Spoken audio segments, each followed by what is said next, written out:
Magandang gabi ho sa lahat. Pakibati naman ho ang inyong katabi ng may ngiti. Mas maganda ka pa sa gabi.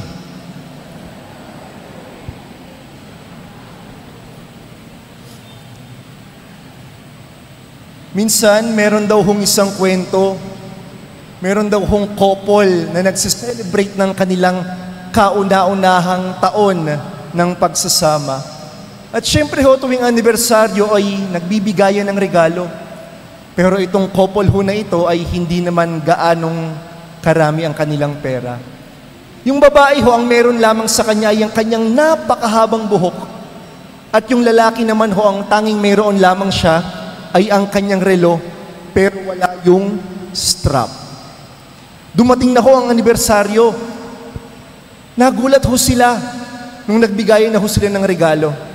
Ang ginawa ho ng babae, nagpagupit ho siya. At nung pinagupit niya ho yun, yung buhok, dinonate niya sa isang cancer foundation.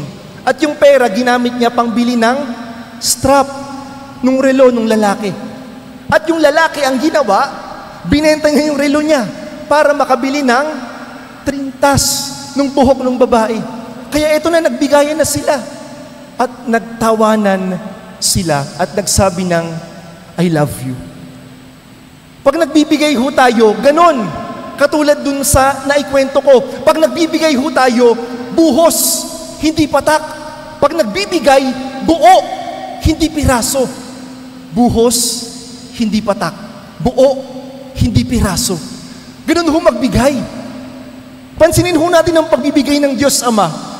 He had but one and only begotten Son. Pero ibinigay niya pa rin.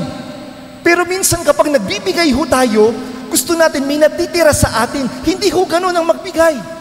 Kapag nagbibigay tayo, handang maubos, hanggang matuyo, hanggang mawalan. Yun ho ang tunay na pagbibigay. Ang tunay na pagbibigay, buo, hindi piraso. Buhos, hindi patak.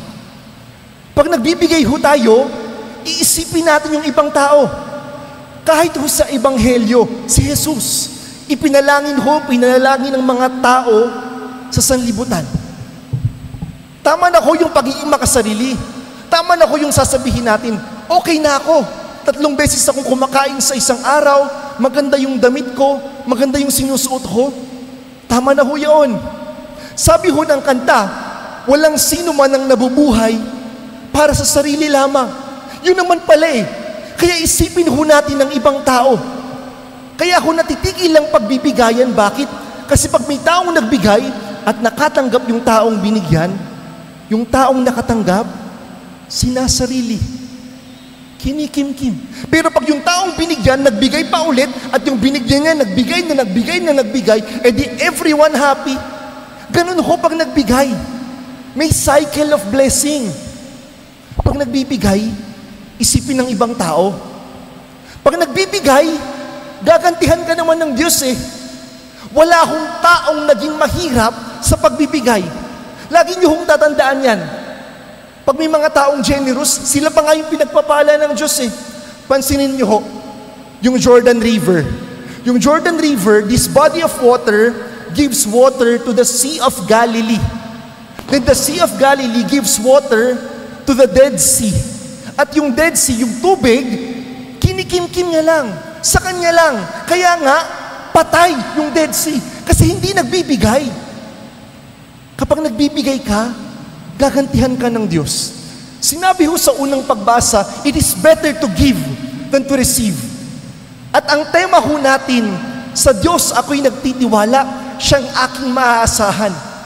Ang taong nagbibigay, nagtitiwala. Hindi nag-iisip kung mauubusan ako, kung mawawalan ako. Bakit?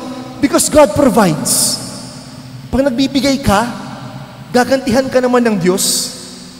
Pag nagbibigay tayo, sana aktibo, yung palagi-lagi. Sinabi ho sa unang pagbasa, sabi ho, luha ang puhunan. At bilang mga tatay, bilang mga nanay, napakarami na hong luha ang ipinatak natin para sa ating mga anak. Bilang mga servers ng simbahan, napakarami na ho nating luhang ipinatak para sa ating Panginoon. Ganun ho ang pagbibigay. it's always active. It's never passive. Pag nagbibigay ho tayo, araw-araw na pagkamatay, palagi ang pagkamatay, aktibo. Pag nagbibigay ho tayo, hinayaya ho natin ang ibang magbigay. Di ba? Kapag ang tao nakakita ng isang tao mapagbigay, very generous, nasasabi ng iba, wow, may Diyos pa pala. Wow, napakabuti ng Diyos.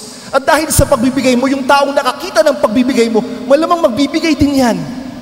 Bakit? Kasi ang isang taong pagbigay, hinayaya ang iba sa pagbibigay din. At yun ho ang tunay na pagbibigay. Yung pag-aalay ng sarili, yung pag-aalay ng buhay. Sa Diyos ako'y nagtitiwala, siya'y aking maaasahan. Magbigay ho tayo, buo, hindi piraso, buhos, hindi patak. Isipin ng iba, gagantihan ka naman ng Diyos eh. Aktibo, kayayain ng iba.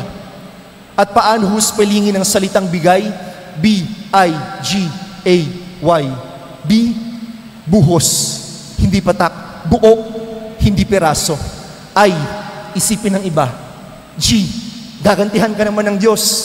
A, aktibo. Y, yayain ng iba na magbigay.